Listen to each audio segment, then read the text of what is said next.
ese wigeze wibaza cyangwa utekereza impamvu baguhemba amafaranga uyu munsi tariki 24 cyangwa 22 ariko tariki ya mbere y'ukundi kwezi ugasanga nta mafaranga ufite, n'urutoboye pe, your pockets are empty. Ugatangira kuvuga okay, ese ko nari promisinze wenda kugura ikintu runaka, nari napanze gahunda runaka, none amafaranga ashize nta nimwe nkoze. Ukumva urihebye, ariko ndagira ngo mubwire ko ni urugendo rw'ubuzima. Ibyo bintu niba bikubaho cyangwa wumva uri muri kategori y'abo bantu, ibyo bintu ntabwo ari wenyine bibaho, kuko usanga millions of people nuko bameze cyangwa nuko bisanga bameze.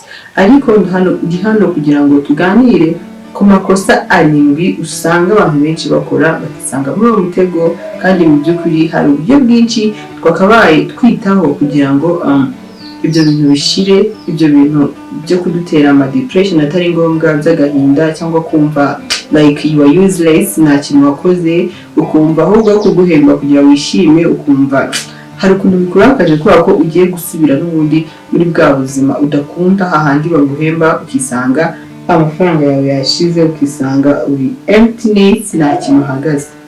So rero rubyiruko nshuti zanjye, it's up to us, twebwe turi muri 20s, muri 30s, kugira ngo twavoidinge aya makosa, maze ubundi tugire financial freedom cyangwa roadmaps to our financial freedom. Biba ari ibintu byiza cyane, hahandi tuzisanga turi kuvuga ngo wow, thank you so much, handi umubiri wawe cyangwa handi nyine umaze gusaza, ntabwo ugishoboye gukora nk'uko wakoraga ufite imyaka 20, ntabwo ugishoboye gukora ufite nk'uko wakoraga ufite imyaka 30, ariko kubera ko nyine wageze ahandi umubiri wawe cyangwa nawe ubwawe utangiye kwibwira ngo I thank myself for doing this or for avoiding all of those mistakes. Nunda kukwibutsa ko rero hari term dukunda gukoresha iyo twinjiye muri money mindset y'abakunzi bacu, murayizi, hahandi tuvuga ngo it's not how much you earn, it's what matters, it's how much you manage what you earn. Icy'ingenzi si amafaranga menshi winjije, ahubwo icy'ingenzi ni ukumenya kumanaginga na yandi yose wabonye, kubera ko ushobora kwinjiza miliyoni imwe ariko kubera ko ufite expenses ziri hejuru ziruta the income, ugasanga n'ubundi nta kintu kumariye. Ushobora kwinjiza 100,000 n'ubundi nawe ugasanga uri kungana na wundi murira kimwe na wundi winjiza miliyoni y'amafaranga. So rero ikiba gisigara aho ngaho no kumenya ese mistakes nkora nizihe, ese ngomba no kuzavoidinga gute kugira ngo every time ubonye amafaranga umenya ngo amafaranga yanjye arakora iki. Kuko the power of the budget, akamaro ka budget ni ukubwira amafaranga ngo jya hano, nawe jya hano, nawe jya hano. Ariko se at the end of the day ibyo ngibyo bikontororwa nawe. It's you who have to notice or to master the rule of the game.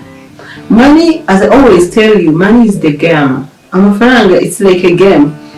If you don't know how to play the game, you will always lose the control over the game. So niyo mpamvu rero from now onwards ugomba gutangira kumastaringa the rules of the money. Ikintu cya mbere rero muri rules of the money, as I always tell you, cyangwa muri mistakes dusanga dukora when it comes to money, ni ukutamenya nyine how to manage. Hano rero babakoreye ugiye kubabwira izo mistakes zirindwi nizihe, ese tugomba no kuzavoidinga gute kugira ngo tubashe kuba cyangwa gutekinga our finances very serious. Very serious. So tugomba kuba abantu rero bari ready enough to take finances very seriously, kubera ko nutangira utazitekinga very serious, bizarangira the end of the day uri kwicuza, uri regretting wakoze ariko you don't see the harvest. I mean nta musaruro ubona kandi mu by'ukuri wakoze. Kandi rekereza ko ikintu cya mbere twese twishimira nuko niba twakoze tugomba no kubona n'umusaruro. Ikintu cya mbere ugomba kumenya ni kubera ko the first mistake we dukora kenshi taje nibabwire.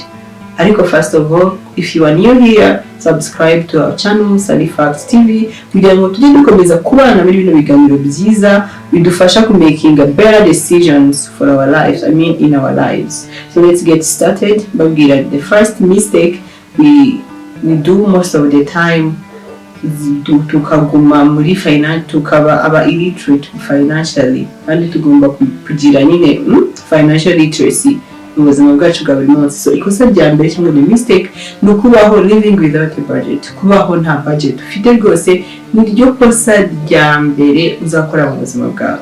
So consider rero utangira gukora trackinga expenses. Si ngombwa ko tracking ibintu byose byabaye mu myaka 5 ishize kugira ngo ushaka hari ikibazo, ahubwo utangira uyu munsi trackinga expenses z'icyumweru, aho amafaranga yawe ajya mu cyumweru. Rero from there uzisanga uri umuntu uzi kubuildinga budget y'ukwezi kose, uzi ngo mu kwezi koresha amafaranga mu mbuto, mu byo kurya bisanzwe byo mu rugo, ku nzu, umuriro mwishyura yangaya, transport nishyura yangaya, internet cyangwa ibijyanye n'itumanaho byose nishyura yangaya. Ukaba uri umuntu nyine uri very serious about finances, ku buryo nta giceri cyawe ugutaza aho cyagiye. Niba ari ugutwerera ukaba uzi ngo uku kwezi ufite invitation 5 ariko ntabwo ufite ubushobozi bwose bwo kuzitwerera, ahubwo wenda ndafata 2 izindi ufite ukundi kuntu uzagenda bimanaginga after. Ushobora no gusura uwo muntu nyuma, ariko wenda muri uko kwezi kubera ko nawe ufite ibindi bintu nyine byo gukora bikureba, kuko you have to love yourself first and you have to pay yourself first. Bivuga mbere yuko spending even a single coin, remember yourself first of all, pay yourself, kuko ni wowe wakoze, ugomba no kwishimira n'imbuto z'imirimo yawe. So rero niyo mpamvu utagomba kwibagirwa budget, kubera ko igufasha nyine kugera ku ntego nini. Ugomba kumenya aho buri giceri cyawe cyose kijya. Ibyo rero nkuko nari nabivuze, tangira ushaka uburyo wakwiga nyine. Narabibabwiye ko dukeneye budgeting skills, turazikeneye pe, kuko nta hantu ushobora kuzagera tutari abantu bashobora kumenya ngo nkoresha aya mafaranga bigenda gutya bigenda gutya. Nta kintu na kimwe ushobora kugera muri icyo kibanza ushobora kugura ntacyo wagura. Niyo course ushaka kwatendinga, like gushaka amafaranga yo kuyatendinga ntabwo yabona, kandi uwo muntu ukigendera mu Kigali utazi ngo next month nzakora iki, the following month nzakora iki. Rero ntabwo bishoboka niba uri kubaho mu buzima nta budget ufite. So irindi rero kosa rya kabiri ni lifestyle inflation. Bino bintu murabivuga ntabwo ari ubwa mbere mbivuze. Lifestyle inflation ni kwa kundi uzamurirwa umushahara cyangwa ubona amafaranga mu buryo bumwe cyangwa ubundi aruta ayo wabonaga, ukabona ubisihindura your standard of living. Nyine niba income increasing na expenses increasing, kandi mu by'ukuri ibyo ntabwo bigomba kujyana. Niba amafaranga wigizaga yiyongereye, it's good, it's better, ariko amafaranga yongeyeho, consider investing that money kugira ngo ayo mafaranga akubyarire andi mafaranga, sibyo? Ibyo bintu rero byakabaye mu by'ukuri ari ibintu kwitaho, ari ibintu duhereza umwanya. Ntabwo muri money loss nkuko dukunda kubivuga hano kuri Sarifact TV, iyo income increasing na expenses zizamuka, ahubwo biramutse bibaye ngombwa washaka uburyo expenses zigabanya, kubera ko at the end of the day ubuzima bugira ama surprises menshi. So niyo mpamvu utagomba guhita ukoresha amafaranga yose nk'uko yabonye ugasigara uri empty nta kintu na kimwe, ahubwo uri umuntu wo kubabarirwa, utangiye kuguza n'amatike, utangiye kuguza n'amafaranga yo kwivuza nkaho utigeze uhembwa. Icyo ni ikintu kibabaje cyane. Yego kunda kunywa agacupa, kunda kunywa n'utundi tuntu dutandukanye, of course ni byiza nabyo kwishimira amafaranga yawe, ariko reba ya video twakoze aho ngaho haruguru turi kuvuga money rules 50-30-20, urebe category uri buze kwinjoyingamo, urebe needs na wants, hanyuma ubashe kumenya ngo ese amafaranga mfite nayakoze n'iyihe mibare, ese ayo ndi kwinjoyinga na ya needs cyangwa na ya wants, kugira ngo ya financial status cyangwa ya financial stability duhora twifuza tubashe kwigera. Ibi ni ibintu byoroshye cyane, ntabwo byakaba ari ibintu kugeza uyu munsi wa none bigutera stress, kandi tubivuga hano kuri Sarifact every day. So rero consider not to increase the expenses whenever your income rises. So ikindi kintu rero tugomba none kwitaho, tuvuga nkaho nacyo kiza kikaba mistake, ni impulse buying. Ni ukuvuga ngo niba ugiye ku muhanda ukabona akantu keza, ukabona agakweto keza, ubonye agashati keza, uvuga ati wow, ukabona agashati ni keza, ukipima ukabona karakubereye, ugahita ugura. Niba bari kwamamaza kuri TikTok ibintu biri kuri promotion runaka, maybe nta nubwo ubikeneye, they are not needs, utabifite ntabwo waba, ugahita wodaringa, ugahita ubigura. Ibyo bintu tubyamagane kubera ko twisanga niba mu madeni, uguzamo kashi, uhise ujya kuri Equity loan, muri Easy loan, uhise ujya kuri Beka Quick, ubonye akantu uri kwamamaza online, utangiye gutekereza ati birana gakeneye. Urumva ibyo bintu tubyamagane bya impulse buying. Niba koko icyo kintu ugikeneye, fata amasaha 28 ubicare ubitekerezeho, instead of guhita ukigura ku kanya, ahubwo take your time ubitekerezeho. Uzaza gusanga ibyo bintu ntabwo bikeneye pe. Hari ibindi bintu by'ingenzi biri needs, biri basic ukeneye kugira ngo ubashe kubaho, ukeneye kugura instead yo guhita ujya kugura ibyo bintu bitari ngombwa. My dear friends, consider not to buy each and everything ubonye utekereza ngo nuko ugikunze, cyangwa nuko you are stressed, you want to buy this, you are bored, you want to buy this. Izo ni social media ads bari kwamamaza. Most of the time usanga unaguze utazi niba biri no kuri discount. Wait for the discount to come. Ubwo rero biri kuri discount hari icyo bitwaye. Ntabwo ari ngombwa niba ushatse ikintu ugomba kuruhuka cyangwa kuryama ariko ukiguze. No, iyo ni impulse buying, it's a mistake. Ugomba kuyiavoidinga uko byagenda kose. So the other mistake we do ni ukubaho tudafite emergency fund. Bino bintu bivuga kenshi gashoboka, ariko emergency fund first. Cyane ko haje application yitwa Tunzi application. Tunzi app ni application y'Abanyarwanda iri gufasha umuntu wese wifuza gusevinga, wifuza gukora emergency fund, wifuza gusevingira umwana, wifuza gusevingira every purpose you might have in life. Iyo ni app nziza, bari gutanga discount igera kuri 8%. Hariho money challenge, 52 weeks challenge, ni ibintu byiza cyane aho ushobora kwicalenginga the whole year, buri week saving a small amount of money, even from 200 francs. Numva ntabwo ari amafaranga menshi. Izo ni opportunities zose ziri hano hanze ziri kudufasha kwachivinga financial status, ariko ntabwo dushaka kubyumva kuko at the end of the day uzisanga uri muri ya period udashoboye gukora ikintu na kimwe, ariko ukeneye kubaho kandi kubaho neza. So rero nahawe uyu munsi bigishoboka, uyu munsi ugifite imbaraga, uyu munsi ushobora kubyuka, uyu munsi ushobora kugenda, uyu munsi ushobora gutekereza, uyu munsi ugishoboye kubona opportunities zitandukanye nahawe kugira ngo utangire uru rugendo, utangire kumva ko bikureba, nta wundi muntu finances zawe zireba. It's up to you. They're very serious. Nobody else will do it for you. It's up to you. So my dear, think about this. Bitekerezeho kandi ongera ubitekerezeho. So ko emergency fund yumve ko ari amafaranga menshi, ntabwo ari amafaranga menshi, ni amafaranga make ashoboka.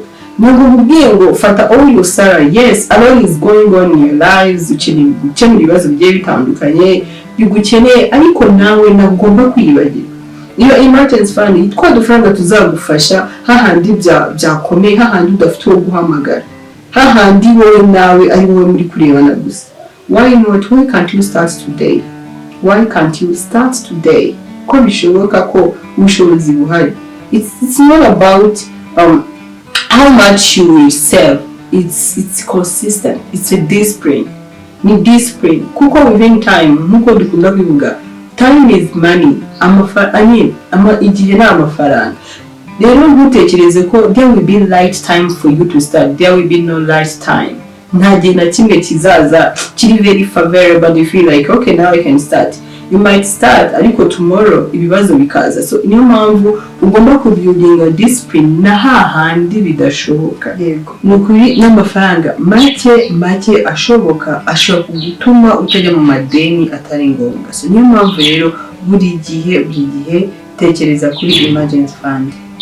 Kuba nta emergency fund ni ikosa rikomeye cyane. So niyo mpamvu rero ugomba gutangira gutekereza kuri emergency fund. Emergency fund nyivuga kenshi and I will never stop talking about it kubera ko ni ikintu cy'ingenzi cyane buri wese akeneye mu buzima bwe bwa buri munsi. So uru rugendo ntabwo urugendo rworoshye, ni urugendo rukomeye cyane, ariko based on experiences cyangwa tugiye muri details nzashaka ukuntu the lovers of the money mindset tuza hano kuri Sarifax tukaganira uru rugendo, tukaganira ibya emergency fund, kuko tujya gutangira party ya money mindset twihaye challenge ivuga ngo tujye gutangira gukora emergency fund, kuko twaje gusanga it's one of the thing bikeneye mu buzima bwacu bwa buri munsi. So the winner, sinzi ngo ninde, maybe it might be you, uzatubwira how was the journey since the beginning of you creating emergency fund account and how you navigate it, how you funded your account,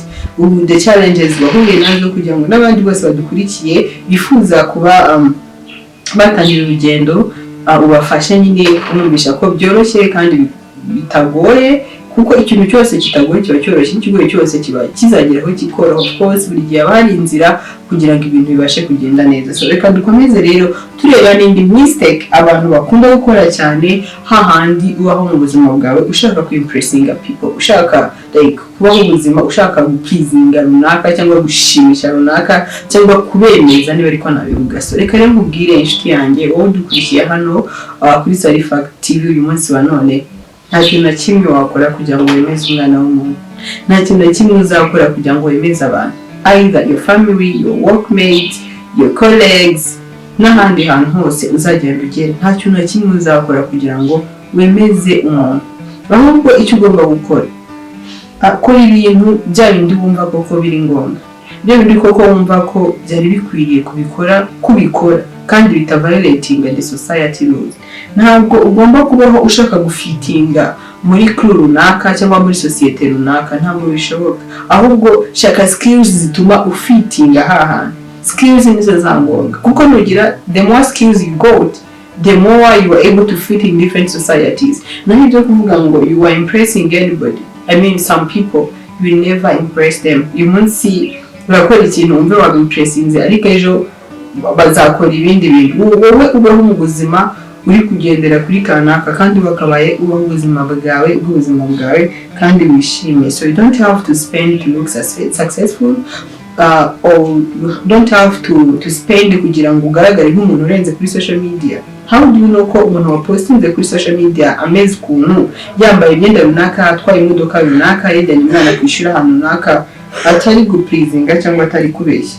How do you know ko ibyo bintu atabikodesheje ariko uragenda kubigura kugira ngo ugerageze kurukinga nk'amu successful celebrity?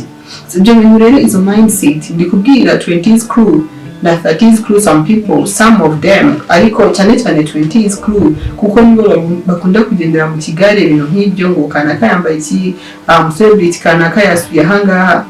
You don't know how it cost that person kugira ngo abashe kuba muri iyo kind of life. Ariko wowe nta hantu uragera, nawe ubwawe uracyari kwishaka kwimenya kwa ngo umenye uriwe and you want to look like them. Ntabwo bishoboka, uzisanga uri hahandi utazigera ugera ku nzozi zawe wifuza. So niyo mpamvu rero bitari ngombwa cyangwa bibujijwe kwikomparinga wowe ubwawe n'abandi. You don't have to compare yourself with others. You are you, they are them. Be you, living your life, kurikira umurongo wawe. Niyo mpamvu twatangiye tubabwira ngo muri video zatambutse aho twavuze ngo ni byiza ko ugomba kubyuka ukandika like your to do list, kuko niba ufite iyo to do list nta mwanya ufite wo kujya kwikomparinga na runaka, ahubwo wenda ukabaye wikomparinga uvuga ngo skills bafite ndazifite. Naho ibyo kuvuga ngo I want to look like successful nkuko bari kurukinga ntabwo bishoboka, biragoye. So rero iyo mindset ugomba kuyihindura niba koko wifuza kugira financial freedom wifuza. It's not good to impress people. There is no way kuko nta n'ubu kwishyurira edaye. So niyo mpamvu rero ugomba kuba wowe, ugomba gukora ikwiriye no mu gihe gikwiriye. So rero iyo pressure iri created na social media ntabwo ari ngombwa, yiyame, ntabwo ukeneye mu buzima bwawe. Rero icyo nakubwira ni uko buriya ntabwo ukeneye nyine gukora ibintu byose, ntabwo ukeneye kubigura ibyo bintu byose, ntabwo you don't have to buy like fridge, like television, like a car, n'ibindi material things byo kwisi kugira ngo impressinge runaka. No, if it's time byo kubigura, yes buy it kubera bikeneye in that moment, ariko with not pressure of impressing anyone. Yeah, nicyo nashaka kuvuga. Ikindi irindi kosa rya gatandatu dukunda gukora ugasanga riri gutuma ubuzima bwacu butagenda neza no ignoringa financial education. Mu by'ukuri twese ntabwo tuvuka dufite skills zo gukoresha amafaranga cyangwa dufite skills ku bijyanye na finances. So niyo mpamvu rero ugomba gutangira gusoma ibitabo biri related na finances, kureba ama videos menshi ashoboka, kureba abahanga mu bijyanye n'amafaranga, ukareba Warren Buffett kuko ni one of the people tureba utanga educational skills cyangwa watubereye urugero bitewe n'uko yabayeho ubuzima bwe bikarangira umunsi wa none ari successful, afite yarageze kuri financial freedom. Hari uko yabayeho, hari uko yatangiye. Ugomba gutangira kwiga gusoma ibitabo bigiye bitandukanye, Poor Dad, Rich Dad, The Psychology of Money n'ibindi bitabo bigiye bitandukanye, kubera ko kumenya ubumenyi bujyanye n'amafaranga ni long life skill, n'ubumenyi uzakenera igihe cyose mu gihe ukiri ku isi. So ni ibintu rero utagomba kumva ko nyine ntabwo bikureba, no birakureba kandi 100%. Iri ikosa abantu dukunda gukora rikomeye cyane, ibi ngibi reka mbivuge ntuje kugira ngo byumvikane neza. Ikosa ryo kuvuga ngo ndategereza igihe nzagira umushahara munini nibwo nzatangira gukora ikintu runaka. Mu by'ukuri waiting for the higher salary to come, you don't know even when that salary will come, you don't know when you will get that promotion. Sibyo? Niyo mpamvu rero kubera ko nta kintu biziho, kubera ko nta makuru bifiteho, ugomba gutangira gutekereza ngo ese muri present moment mu gihe ndi kubamo ibyo ndi gukora ndi kubikora gute. Mu gihe ndi kubamo why not ntatangira business runaka. Mu gihe ndi kubamo why not ntajya kwiga course runaka. There is no right time for you to go for that course. There is no right time for you kuba promoted, kubera ko ibyo biri out of your control. Ahubwo ibyo ufiteho control aka kanya byo bikubikoresha gute. Tuganire ibyo ufiteho control uyu munsi wa none ubikoresha gute. Nicyo cyakabaye ari icy'ingenzi. Naho ibyo kuvuga ngo time, I mean good time will come n'ibiki, ikibazo si amafaranga menshi uzinjiza, ahubwo your finances habit, your financial habit, your bad financial habit ese zahindutse. Kubera ko mugirana n'uhembwa na paycheck ya $5,000,000 ariko n'ubundi still ugifite za bad financial habit nta kintu bizakumarira, kubera ko n'ubundi wowe ubwawe the behavior ntabwo habayeho behavior change. Nta behavior change wakoze yo kuvuga ngo mindset yanjye nahinduye in case amafaranga yongereye ayazakora iki, ariko kubera ko maybe wagize behavior change niyo payment ya paycheck niyongera, no muri life yawe mu buzima busanzwe hazabaho impinduka kubera ko n'ubundi wamaze guhindura your financial habit. Ikintu cya mbere rero ugomba kugira hano ni good financial habit. Nirwo bivuga hari money rules, hari how do rich people or smart people move towards money, hari moves bakora.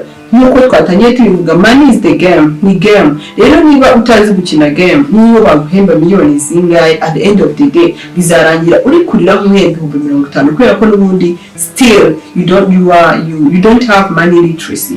So niyo mpamvu ugomba gutangira kwiga amafaranga akoreshwa gute, amafaranga abyara ndi gute, mu gihe amafaranga ari make ndamanaginga gute, ndafitinga muri situation gute. Ibyo ni ibintu uba ukeneye kumenya. Hano kuri Salary Fact turabivuga buri munsi, ntabwo nka video n'imwe dukora tutari kubivuga. This is a good platform for you to come and learn more and more about money and how you can like invest your money in different ways hano mu Rwanda. So kuri mu diaspora maybe ariko nawe uri umunyarwanda it might still work.